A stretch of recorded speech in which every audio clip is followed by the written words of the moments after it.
Bhagavate Vasudevaya, Om Namo Bhagavate Vasudevaya, Om Namo Bhagavate Vasudevaya. Hare Krishna, dear devotees, wanted to seek the blessing of Radha Madhav, Radha Shamsundar, Krishna Balaram, Bal Gopal, Nrsimhadev Bhagavan, Jagannath Baladev Subhadra, Gaunitai, Tulsimani, Haridas Thakur, Guru Parampara, Srila Prabhupada, Guru Maharaj, and the assembled devotees. Today we're starting Srimad Bhagavatam, Canto number 11, and that is entitled General History. In chapter 1 is entitled The Curse Upon the Yadu Dynasty. So, this chapter gives an hint of the destruction of the Yadu dynasty, which took place owing to the appearance of an iron club. Hearing this narration is a great impetus for becoming detached from the material world.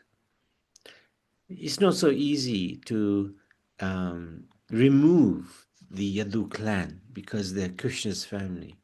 So Krishna had to find a way so that the Yadu dynasty can go back to the spiritual kingdom. Although the Yadu dynasty, accompanied by two lordships, Krishna Balaram, executed many demons, Lord Sri Krishna expertly arranged the great Kurukshetra battle between the Kurus and the Pandavas to further remove the earth's burden. Because the sons of Pandu were enraged by the offences of their enemies, such as duplicitous gambling, verbal insults, the seizing of Draupadi's hair, and many other cruel transgressions, the Lord engaged them as the immediate cause to execute his will. So they fought with each other and reduced the burden on earth. All the kings who were burdening the earth assembled with their armies and on opposite sides of the battlefield. And when the Lord killed them through the agency of war, the earth was relieved of its burden. So that was the Kurus, basically, who their burden was reduced. However, the Lord was not yet satisfied because of the continued presence of the undefeatable Yadu family, and no outside force could ever bring about the defeat of this family. Using the pretense of a curse by an assembly of Brahmins, the Lord withdrew his entire dynasty so that he could completely wind up his pastimes here. So, had to do it somehow.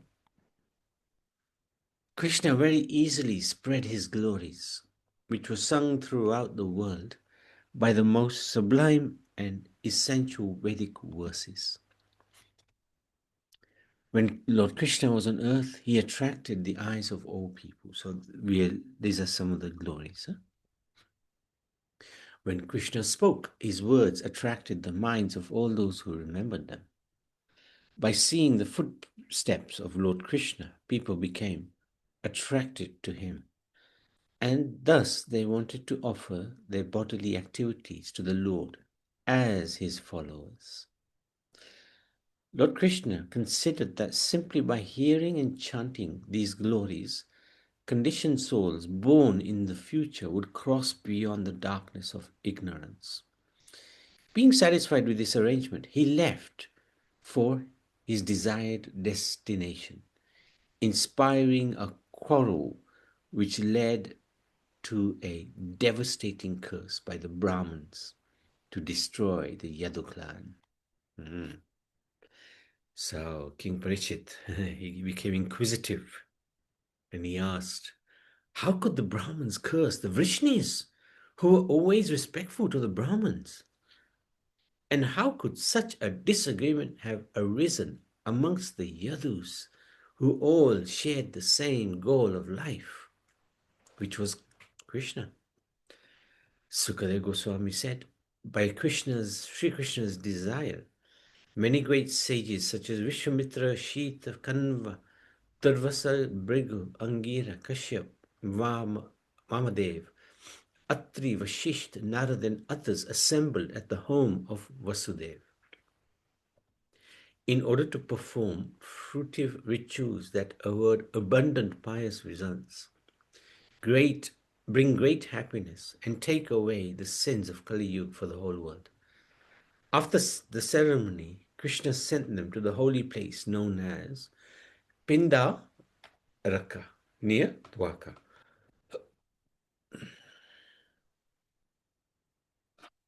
The younger boys of the Yadu family, absorbed in a playful mood, also arrived there.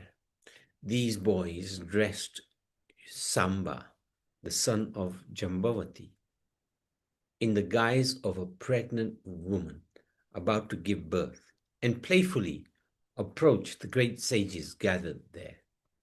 The boys grabbed hold of the sages' feet and impudently asked them with feigned humility, so made up humility. O learned Brahmins, this black-eyed pregnant woman has something to ask you.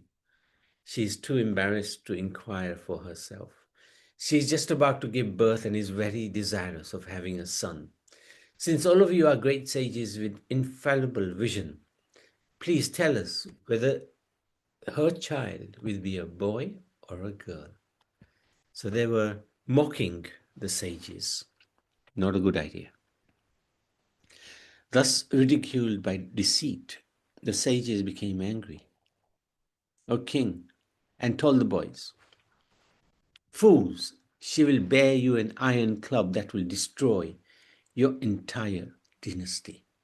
The others, frightened by this curse, immediately lifted the garment from Samba's abdomen and found a club.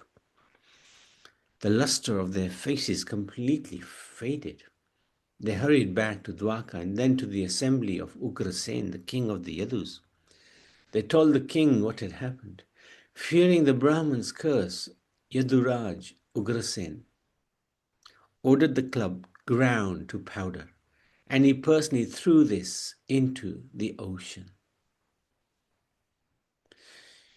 Within the ocean, a fish swallowed the last remaining lump of iron, and the waves carried all the bits of ground powder to the shore, where they were implanted and eventually grew into a grove of sharp canes.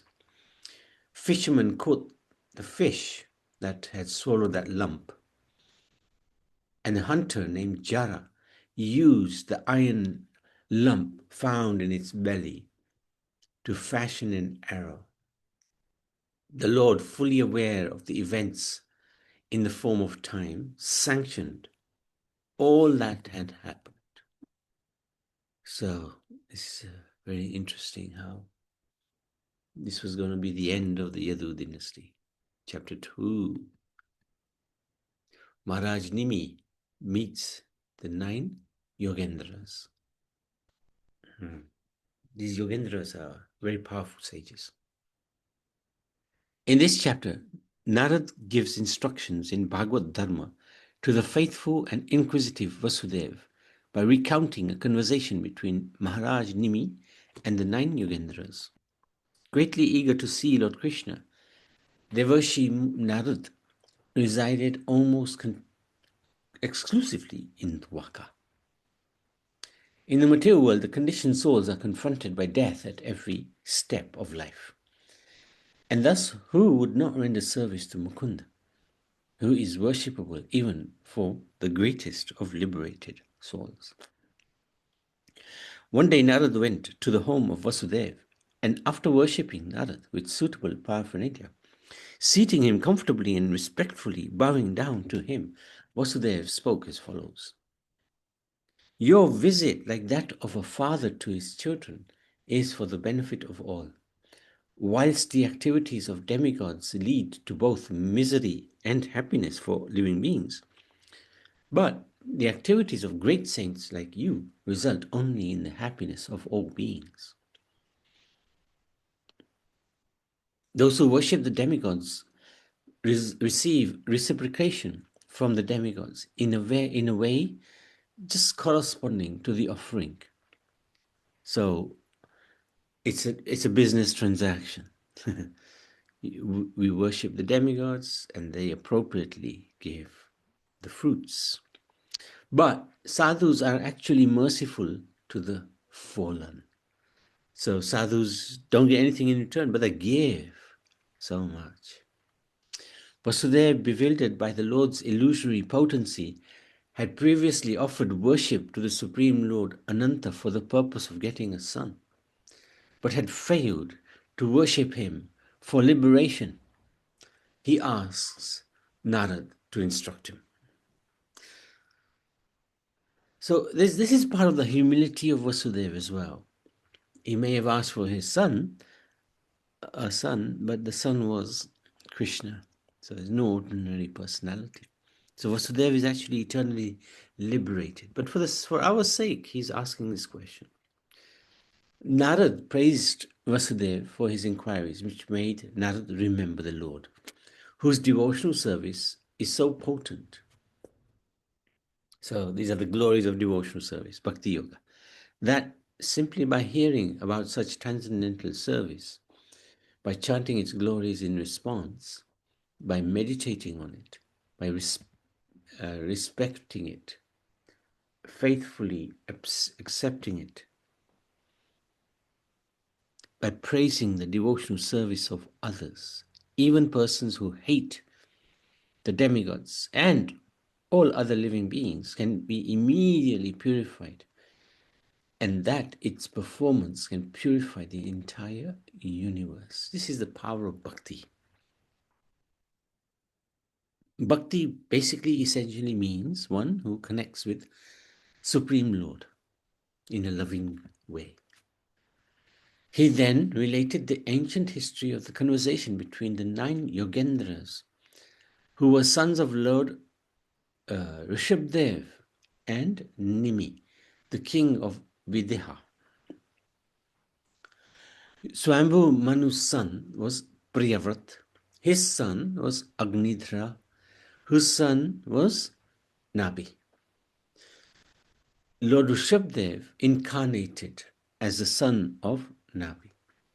The oldest of Rishabdev's 100 sons was Bharat, an exalted devotee of Narayan, by whose name this earth, previously called Ajanabha Vash, became famously known as Bharatvash.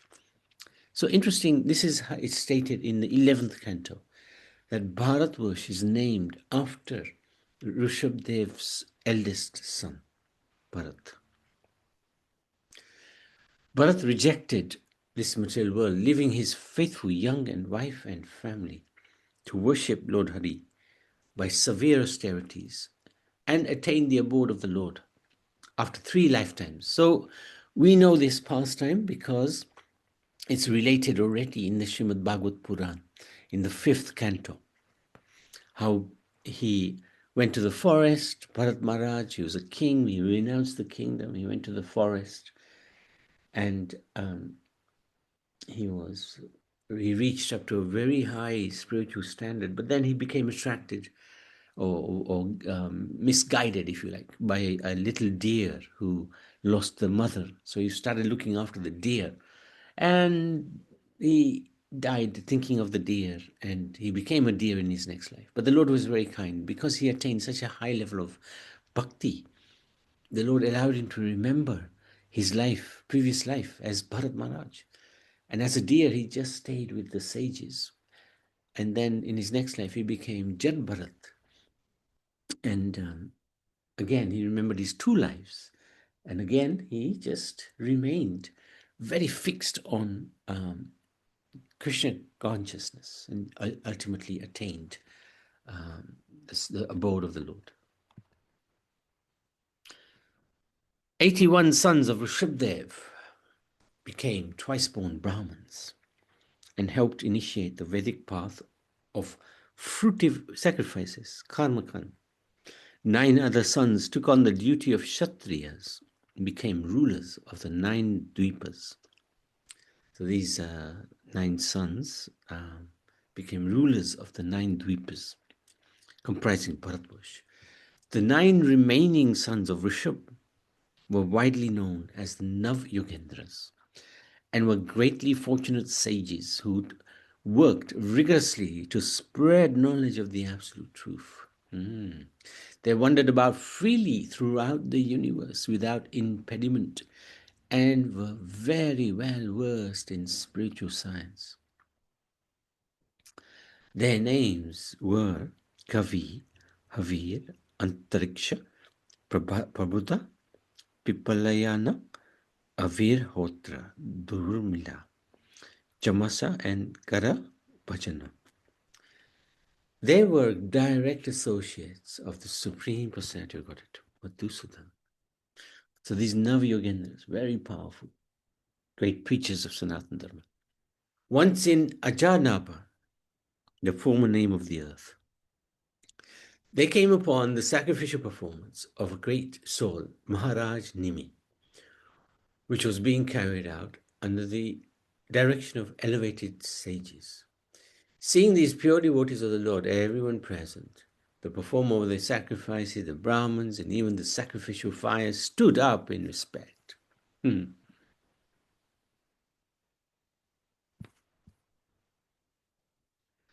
Nimi understood that the 9 sages were exalted devotees of the Lord. Therefore, he offered them suitable seating places and worshipped them in a proper way, just as one would worship the Lord. Overwhelmed by transcendental joy, the king humbly bowed his head and then proceeded to question the 9 sages.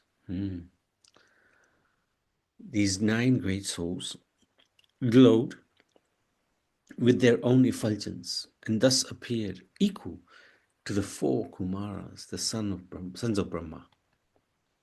King Vidaha, that's Maharaj Nimi, said, the pure devotees of Lord Vishnu wander throughout the universe, not for their personal selfish interest, but to purify all conditioned souls.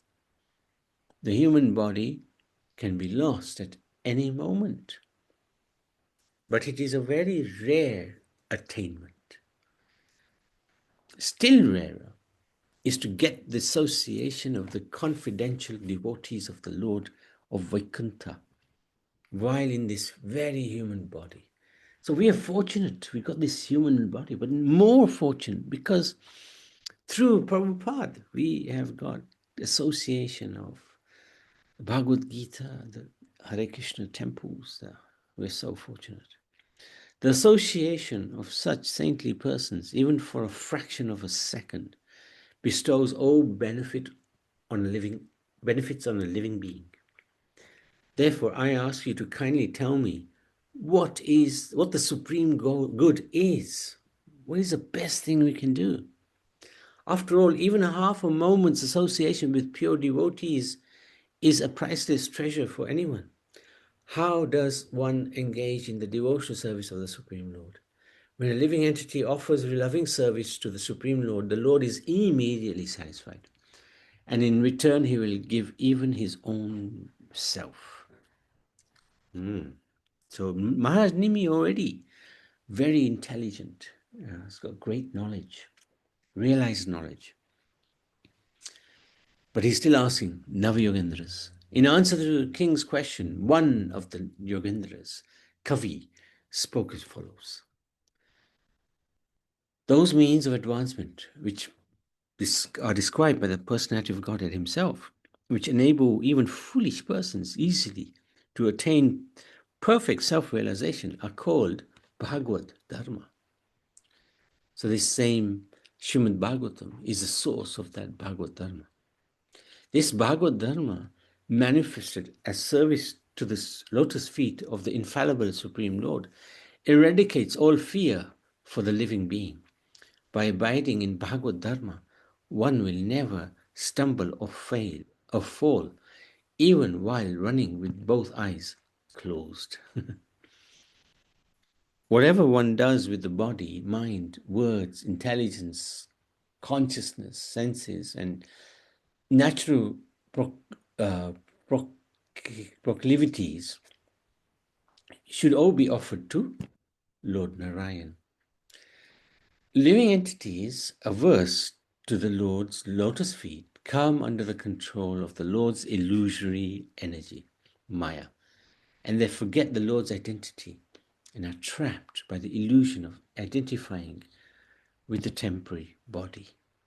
So this is where vast majority of personalities in the material world are situated, and that's where we are. We identify with this body, thinking that this body is all in all, nothing beyond this body. That's a big illusion. Under the sway of material attraction, they become greatly fearful, fearful that they will lose everything, because everybody knows that death can take place at any moment. Thus, the best thing for them is to surrender their very life energy to a qualified guru and execute worship of the Supreme Lord, the absolute controller of Maya, with pure devotion.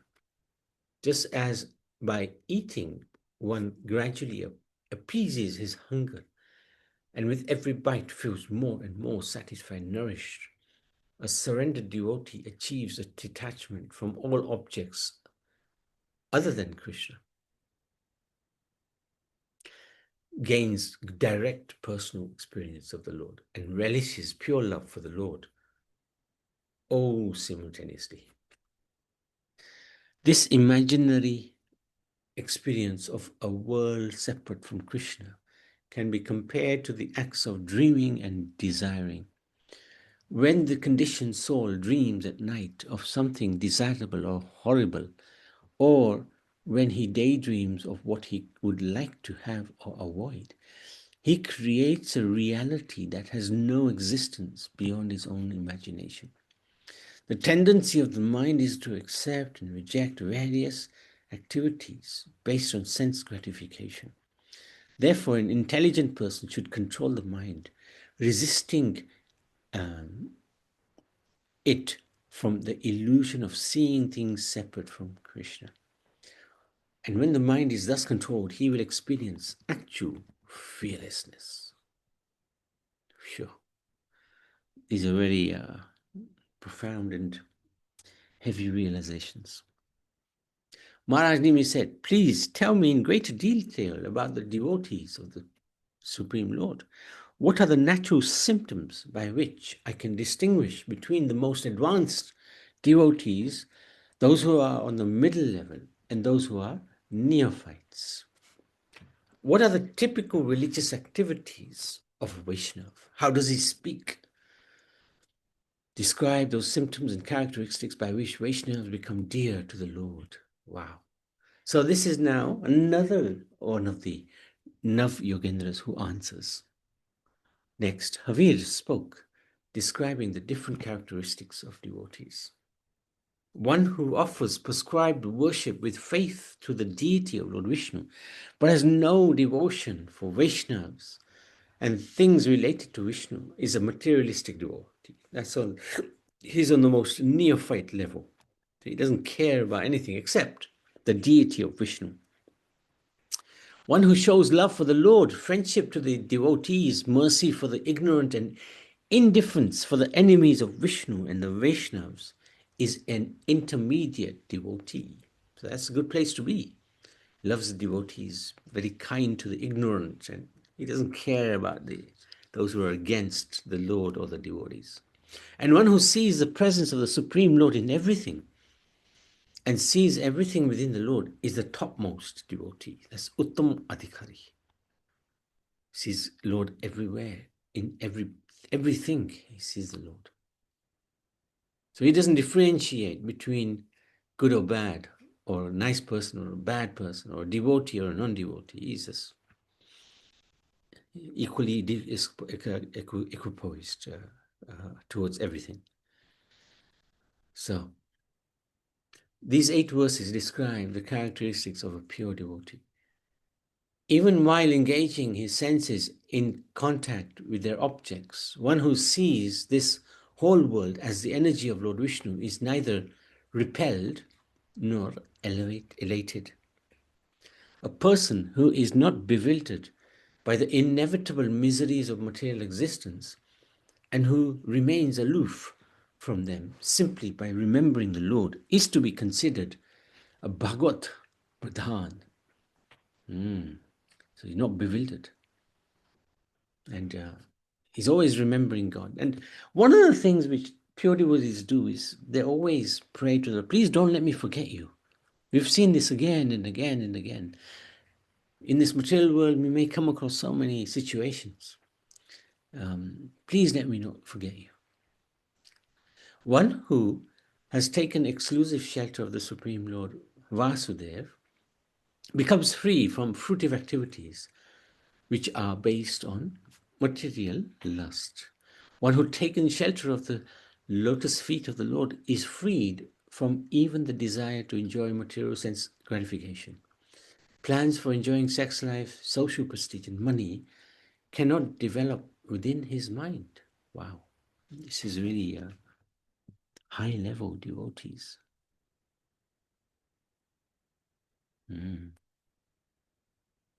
If one enjoys a prestigious position within society because of his parents, one becomes infatuated with himself. We've seen that over and over.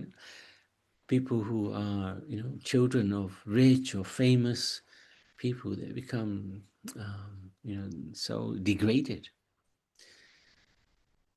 But if despite these excellent material qualifications, one does not feel even a tinge of pride within himself, he is to be considered the dearmost servitor of the Lord. When he no longer concerned for the pleasure of his own material body, he becomes fully peaceful and satisfied. He considers himself simply one amongst all living beings who are equally part and parcel of the Lord. A pure devotee will not give up his shelter at the lotus feet of the Lord for a single moment. Indeed, not for half a moment. Even in exchange for the benediction of ruling and enjoying the opulence of the entire universe. The Lord is so kind to the conditioned souls that if they call upon him by speaking his holy name, even unintentionally or unwillingly, the Lord is inclined to destroy innumerable sinful reactions in their hearts. And we've seen that. In the Bhagavatam, we have the pastime of Ajamil in the 7th canto. How he, simply by chanting the name of Narayan, was able to become liberated, even though he, for most of his life, was a very sinful person. This is the power of the holy name of God. Therefore, when a devotee who has taken shelter of the Lord's lotus feet chants the holy name of Krishna with genuine love, the Lord can never give up the heart of such a devotee. So if he can do that for Ajamil, what will he do for those who chant his name lovingly? One who has thus captured the Supreme Lord within his heart is to be known as Bhagavat Pradhan, the most exalted devotee of the Lord.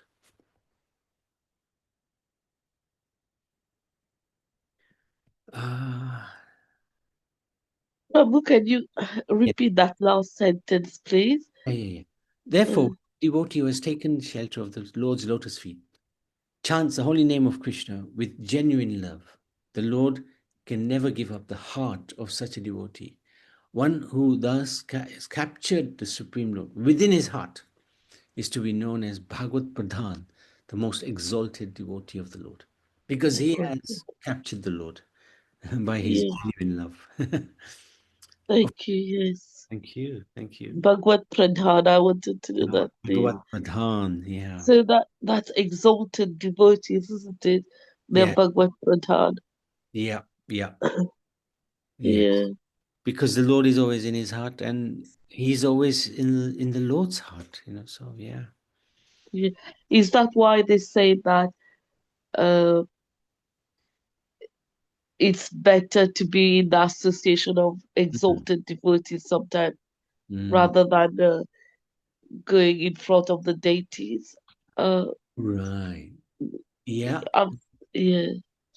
Yes, I mean, sometimes that's true. Like we can be in front of the deities, and which is a very good thing, of course, because that's a devotional service. But we may not fully appreciate, the deities, the potency of the deity. Whereas the devotees, and we may commit offenses towards the deities, by thinking crazy things, perhaps. But the devotees, they are very, very merciful. So spending a little time with the devotees can be much more beneficial. Like it says, even spending half a moment with the devotee can save one's life. And that's what happened to Ajamil, because a sage came to him when he was in his worst elements, and the sage said to him, name your last son Narayan. Name your youngest son Narayan. And that was a half a moment association with a devotee. And guess what happened to Ajamil? He was saved because he called him Narayan, and that saved his life. So, association of devotee, like Prabhupada, he gave himself to those who, when he went to America, and he was cooking for them. He was, by his associate, they couldn't even understand his English. He had such a strong accent, Bengali accent, but yet they sat in his classes. They did what he wanted, and they became devotees. So phenomenal. Is that Yeah, okay? Yes, yes, Prabhu. Yeah. It's they had faith in Prabhupada, isn't it? Yeah. that's right. They So, developed deep faith in Prabhupada. Maybe not so much for the Lord because they didn't know who the Lord was, but Prabhupada, yeah, they loved him. Yeah. that's true. Thank you, Prabhu. Thank you. Naniben? Yes, the Bhagavad Pradhan and Parahams, which are described in the Srimad Bhagavatam as well, are they Yes. the same? Are they the same Yeah. category? Yeah. Absolutely the same. Paramahamsa is the topmost swan-like devotees of the Lord. Uh, yeah, definitely exactly the same. The Paramahamsas and the Bhagavad Pradhan are absolutely the same, one and the same. And other question, Prabhuji, they say that when you go to a dham, you Mm, should you should just not just visit there and just come back, but you should speak to the devotees who are there and get some mm. idea of how they are or get some knowledge from them. So Yes. I've never done that. I This mean, is apart beauty. from Yes, yes, yes. The beauty of this next yatra is exactly what we're doing. Because okay, okay, with this young devotee, Madhav Kirti, he's a Bhajbhakti.